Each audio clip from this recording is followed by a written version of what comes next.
नमस्कार, मैं उजेबा और आप देख रहे हैं प्राइम टीवी और वक्त हो गया है शहर शहर खबर खबर का। उत्तर प्रदेश में 9 विधानसभा सीटों पर होने वाले उपचुनाव को लेकर भाजपा ने सभी सीटों को मतने की कवायद तेज कर दी है। परखम में 10 दिवसीय प्रवास पर आए संघ प्रमुख मोहन भागवत से मुख्यमंत्री योगी आदित्यनाथ आज मुलाकात करेंगे। बताया जा रहा है कि उपचुनाव में मत प्रतिशत बढ़ाने के लिए रणनीति तैयार की जा सकती है।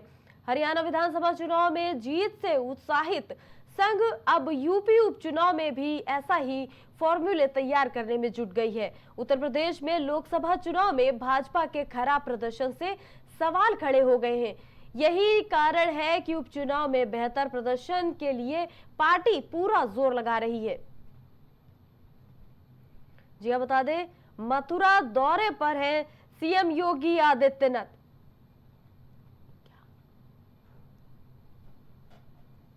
जी आप बता दें मथुरा दौरे पर है सीएम योगी आदित्यनाथ और उपचुनाव में भी कई फॉर्मूलों को लेकर के अब मंथन चल रहा है और रणनीति तैयार की जा रही है।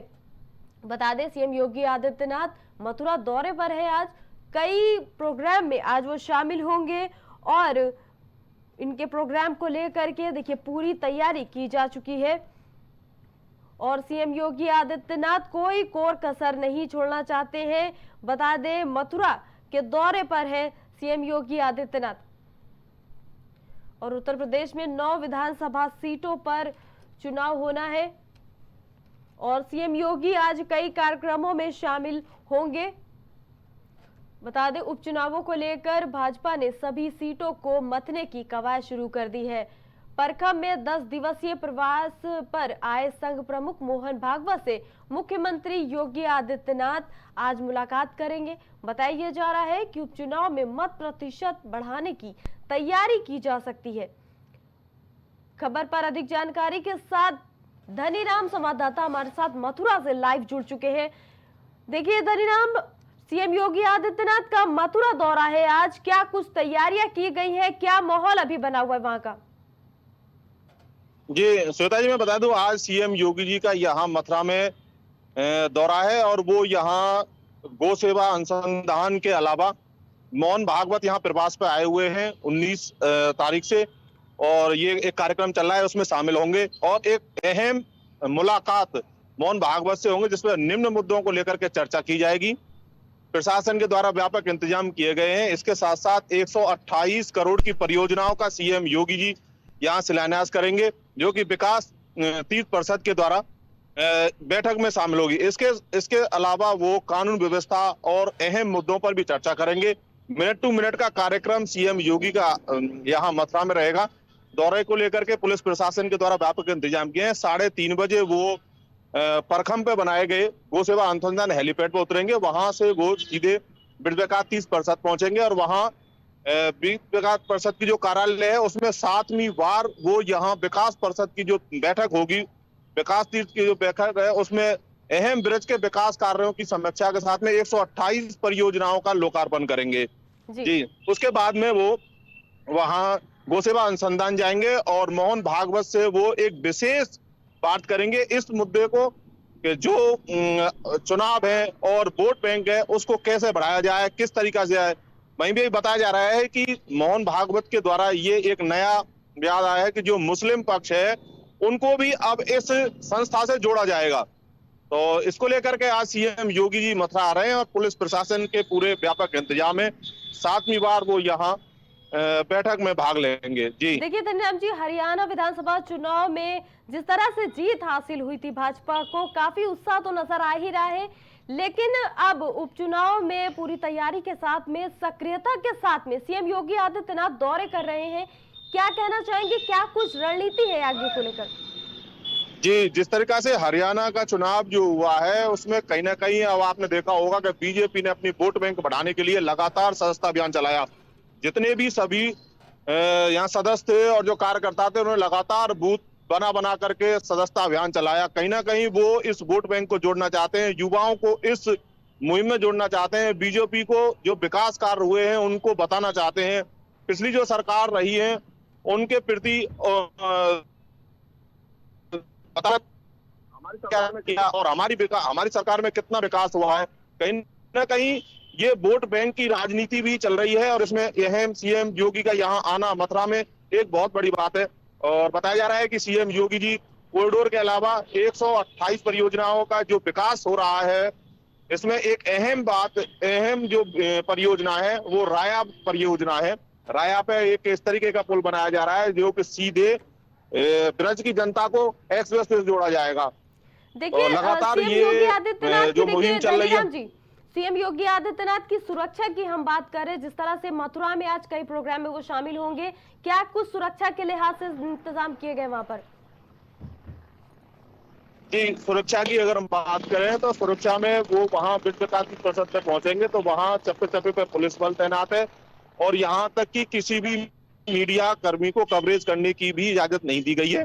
सुरक्षा को लेकर के पूरे इलाके को छावनी में तब्दील कर दिया गया है। जब भी सीएम योगी जी मथुरा आते हैं तो उनकी सुरक्षा विशेष कैटेगरी में आती है और बिना पास के जो कार्यकर्ता है वो बिना पास के भी अंदर नहीं जा सकते।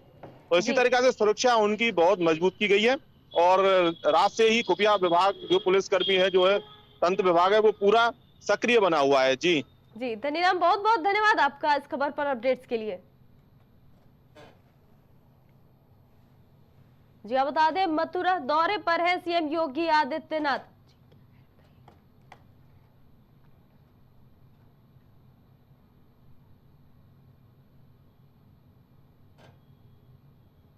हरदोई पहुंचे उत्तर प्रदेश सरकार के उप मुख्यमंत्री केशव प्रसाद मौर्य ने विपक्षी दलों खास पर सपा मुखिया पर जमकर निशाना साधा है। दरअसल समाजवादी पार्टी के अध्यक्ष अखिलेश यादव ने बहराइच हिंसा को लेकर योगी सरकार पर बड़ा आरोप लगाया है। अखिलेश यादव ने जी हाँ बता दें बीजेपी जल्द करेगी प्रत्याशियों की घोषणा और नामांकन को देखिए 4 ही दिन बचे हैं और पार्टियां उपचुनाव को लेकर तैयारियों में जुट गई हैं। 9 सीटों पर उपचुनाव का शेड्यूल जो है वो जारी है। जी हाँ बता दें बीजेपी जल्द करेगी प्रत्याशियों की घोषणा। चुनाव आयोग ने अभी हाल ही में उत्तर प्रदेश की 9 सीटों पर उपचुनाव का शेड्यूल जारी किया है। इन सीटों पर 13 नवंबर 2024 को उपचुनाव होंगे और परिणाम 23 नवंबर को आएंगे। इस बीच बीजेपी ने यह कहा कि वो जल्द ही उपचुनाव के लिए अपने प्रत्याशियों की घोषणा करेंगे। उपचुनाव को लेकर भारतीय जनता पार्टी आज उम्मीदवारों की सूची जारी कर सकती है। वहीं सूत्रों ने यह दावा किया है कि पार्टी बीजेपी आज प्रत्याशियों की लिस्ट जारी कर सकती है। इससे पहले समाजवादी पार्टी ने 7 सीटों पर अपने उम्मीदवारों की घोषणा कर दी है और 2 सीटें कांग्रेस के लिए छोड़ी हैं। जी हाँ, खबर पर अधिक जानकारी के लिए संवाददाता राजेश हमारे साथ जुड़ चुके हैं। राजेश, देखिए कुछ ही समय बचा है, कहा जा रहा है कि आज लिस्ट जारी हो सकती है। सबसे पहले हम आपसे क्वेश्चन यही करना चाहेंगे कि कितनी देर में ये लिस्ट भाजपा जारी कर सकती है? देखिए जब जिस तरीके से उत्तर प्रदेश में 9 सीटों पर विधानसभा का चुनाव होने जा रहा है तो बीजेपी बाकी पार्टियां जो है अपने उम्मीदवार घोषित कर दी है, लेकिन बीजेपी अभी तक अपने उम्मीदवार घोषित नहीं की थी। लेकिन बीजेपी भी आज अपने उम्मीदवारों को घोषित कर सकती है, उस पर अंतिम मुहर आज लग सकती है। 9 सीटों पर कौन कौन प्रत्याशी चुनाव लड़ेंगे। वहीं अगर पार्टियों की बात करें तो पार्टियों जो बीजेपी के संगठन में थे, जो जिनके साथ बीजेपी का गठबंधन था, उसमें सिर्फ एक पार्टी ऐसी है जो आरएलडी है, जिसको मीरापुर की सीट मिल रही है। बाकी और किसी को उसमें जगह नहीं मिल रही, क्योंकि आपको बता दें कि निषाद पार्टी भी पूरी तरीके से लगी हुई थी। यहाँ तक कि निषाद संजय निषाद जो है वो आला कमान दिल्ली पहुंच गए थे मुलाकात करने के लिए और सीट की मतलब जो चाहते थे संजय निषाद की 2 सीटें उनको मिलनी चाहिए और 2 सीटों के लिए वो दिल्ली पहुंच गए थे आला कमान से मिलने के लिए। मैं आपको बता दूं कि कटेहरी की अम्बेडकर नगर कटेहरी की सीट और मंझुआ की सीट, ये 2 सीट ऐसी थी जिस पर निषाद पार्टी लगातार तैयारी कर रही थी, लेकिन उसको अभी तक दोनों सीटों के लिए उसका नाम नहीं आया है सामने।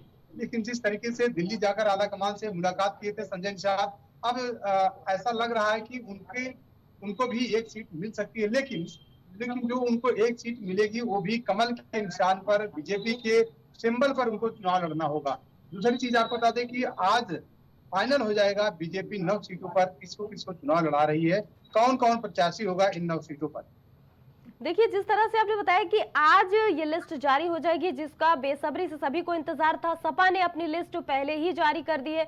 कुछ लोगों ने ये भी कहा है कि और बहुत सारे नेता भी ये कहते नजर आए हैं कि सपा ने गलती की है अपनी लिस्ट बहुत जल्दी जारी करके।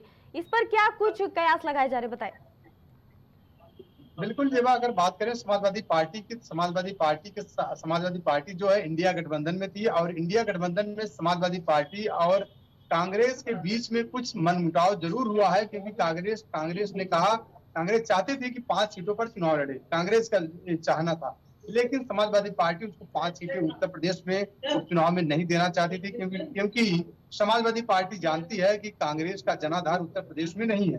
तो उसी हिसाब से समाजवादी पार्टी कांग्रेस को सीटें ज्यादा नहीं देना चाहती थी। 2 सीट कांग्रेस को समाजवादी पार्टी देना चाहती थी, लेकिन कांग्रेस ने उन दोनों सीटों को वापस कर दिया, और कांग्रेस ने साफ साफ कह दिया कि उत्तर प्रदेश के जो उपचुनाव है उसमें समाजवादी पार्टी पूरी दमखम के साथ चुनाव लड़े, और कांग्रेस जो है पूरी तरीके से सहयोग करेगी। वहीं अगर महाराष्ट्र की बात करें, महाराष्ट्र में जो विधानसभा का चुनाव होने जा रहा है उसमें कांग्रेस ने साफ साफ समाजवादी पार्टी से कहा है कि 2 सीटों पर समाजवादी पार्टी, जो 2 सीटें समाजवादी पार्टी के पास है, वो 2 से 5 सीटों पर चुनाव लड़े, बाकी सीटों पर समाजवादी पार्टी कांग्रेस का समर्थन करे महाराष्ट्र में। तो जाहिर सी बात है कि इन्हीं चीजों को लेकर समाजवादी पार्टी और कांग्रेस में मनमुटाव हुआ, बातें नहीं बन पाई हैं।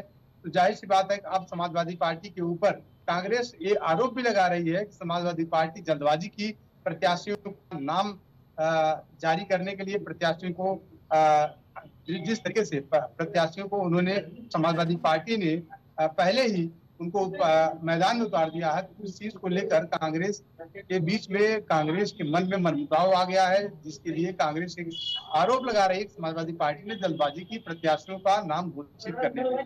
फिलहाल जिस तरीके से समाजवादी पार्टी ने अपने प्रत्याशी को उतारा है, समाजवादी पार्टी बिल्कुल पूरी तरीके से तैयारी करके चुनावी मैदान में कूदी है। राजेश, देखिए 13 नवंबर को चुनाव होना है, अब बहुत ज्यादा वक्त नहीं बचा है, और इस बीच ऐसी खबरें आना राहुल और अखिलेश में खटास जैसे पड़ गई है सीट शेयरिंग को लेकर के। उन दोनों में जो स्थिति चल रही है, क्या उसका बुरा असर उपचुनाव पर पड़ सकता है, क्या लगता है आपको?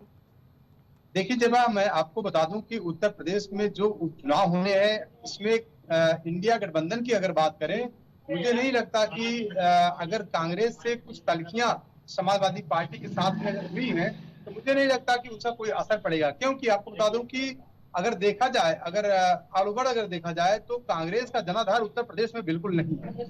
1-2 सीट को अगर छोड़ दिया जाए तो बाकी किसी सीटों पर कांग्रेस का कोई जनाधार नहीं है।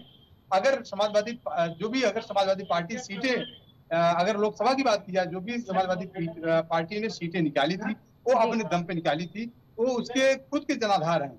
तो जाहिर सी बात है कि कोई मुझे नहीं लगता कि कोई जनाधार पर फर्क पड़ेगा, क्योंकि समाजवादी पार्टी का अपना एक वोट बैंक है और एक जनाधार है, और समाजवादी पार्टी के जनाधार पर मुझे नहीं लगता कोई फर्क पड़ने वाला है। जी बिल्कुल राजेश, बहुत बहुत धन्यवाद आपका इस खबर पर जुड़ने के लिए।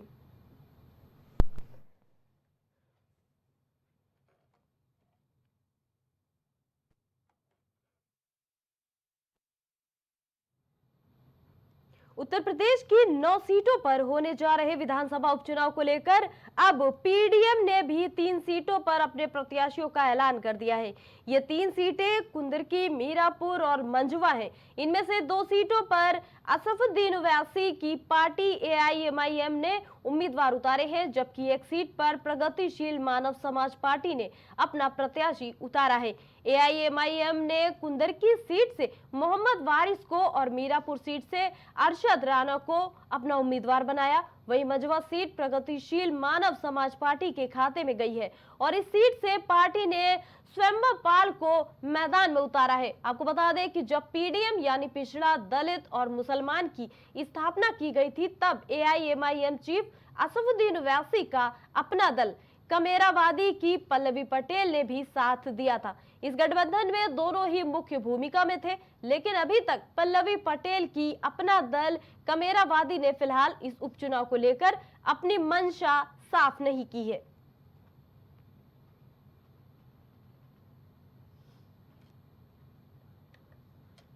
जी बता दें, पीडीएम ने 3 सीटों पर उतारे हैं प्रत्याशी और अपना दल कमेरावादी की पल्लवी पटेल ने भी साथ दिया था। जी हाँ, बता दें, जहां एक तरफ यूपी उपचुनाव की तैयारी तेज है, वहीं पीडीएम यानी पिछड़ा दलित और मुसलमान की स्थापना की गई थी और एआईएमआईएम चीफ असदुद्दीन ओवैसी का अपना दल कमेरावादी की। और खबर पर अधिक जानकारी के साथ संवाददाता राजेश हमारे साथ जुड़ चुके हैं। राजेश, देखिए पीडीएम भी तैयारी में दिख रही उपचुनाव की, क्या कहेंगे? बिल्कुल जेबा, जिस तरीके से पीडीएम भी इस उपचुनाव में कूद गई है, जाहिर सी बात है कि बहुत बड़ा संदेश दे रही है और कहीं कहीं इसका खामियाजा अगर देखा जाए तो इंडिया गठबंधन को उठाना पड़ सकता है, क्योंकि पीडीएम में आपको बता दें कि मानव प्रगतिशील पार्टी है और उसके साथ साथ में एआईएमआईएम असदुद्दीन ओवैसी की पार्टी, उसके साथ साथ में अपना दल कमेरावादी जो पल्लवी पटेल की है। लेकिन अगर बात करें पीडीएम की, तो पीडीएम जो है सिर्फ 3 सीटों पर चुनाव लड़ेगी, जिसमें मीरापुर, कुंदरकी और मंझवा की सीट है। आपको बता दें कि अगर ये जो तीनों सीटें हैं, इसमें से असदुद्दीन ओवैसी की जो पार्टी है एआईएमआईएम, ये 2 सीटों पर चुनाव लड़ेगी, कुंदरकी के साथ साथ में जो मीरापुर की सीट है। उसके अलावा जो मंझवा की सीट है, उसमें मानव प्रगतिशील पार्टी जो है ये चुनाव लड़ेगी। तो जाहिर सी बात है कि कहीं कहीं अगर देखा जाए तो ये जो है पीडीएम जो है कहीं कहीं देखा जाए तो ये सिर्फ और सिर्फ इंडिया गठबंधन का नुकसान करेगा, क्योंकि ये बीजेपी का नुकसान नहीं कर सकता। आपको बता दूं कि इसमें जो पीडीएम है, पीडीएम का मतलब है पिछड़ा, दलित और मुसलमान। जाहिर सी बात है कि और उसी तरीके से अगर देखा जाए तो पीडीए, अखिलेश यादव पीडीए को लेकर चल रहे हैं, पिछड़ा, दलित और अल्पसंख्यक। देखिए राजेश, बात करें हम प्रत्याशियों की, अगर एआईएमआईएम ने देखिए कुंदरकी सीट से मोहम्मद वारिस और इसी तरह से मीरापुर सीट के लिए अरशद राणा को चुना है, क्या लगता है कितना इनका दमखम देखने को मिलेगा उपचुनाव में?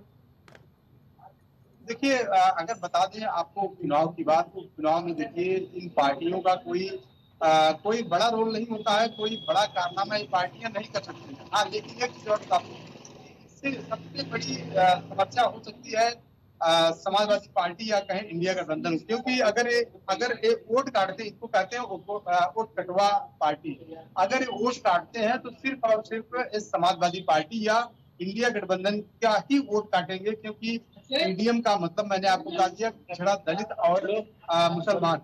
तो जाहिर सी बात है कि जिस तरीके से अखिलेश यादव पीडीए को लेकर चल रहे हैं, तो पीडीए का ही वोट पीडीएम काटती हुई नजर आएगी, क्योंकि वो बीजेपी का नुकसान बिल्कुल नहीं कर सकती है। अगर नुकसान करेगी सिर्फ और सिर्फ इंडिया गठबंधन का नुकसान कर सकती है। देखिए साफ तौर पे यहाँ पर हम ये कह सकते हैं कि पीडीएम के जरिए इंडिया गठबंधन को जरूर जो सीटें हैं वो कट सकती हैं। बहरहाल राजेश, बहुत बहुत धन्यवाद इस खबर पर जुड़ने के लिए। जी हाँ, बता दें मंझवा सीट प्रगतिशील मानव समाज पार्टी के खाते में गई है और सीट से पार्टी ने स्वयंभव पाल को मैदान में उतारा है। आपको बता दें कि जब पीडीएम यानी पिछड़ा, दलित और मुसलमान की स्थापना की गई थी, तब एआईएमआईएम चीफ असदुद्दीन ओवैसी ने अपना दल कमेरावादी की पल्लवी पटेल ने भी साथ दिया था। इस गठबंधन में दोनों ही मुख्य भूमिका में थे, लेकिन अभी तक पल्लवी पटेल की अपना दल कमेरावादी ने फिलहाल इस उपचुनाव को लेकर अपनी मंशा साफ नहीं की है। और अभी के लिए इतना ही, बाकी तमाम खबरों के लिए आप देखते रहिए प्राइम टीवी।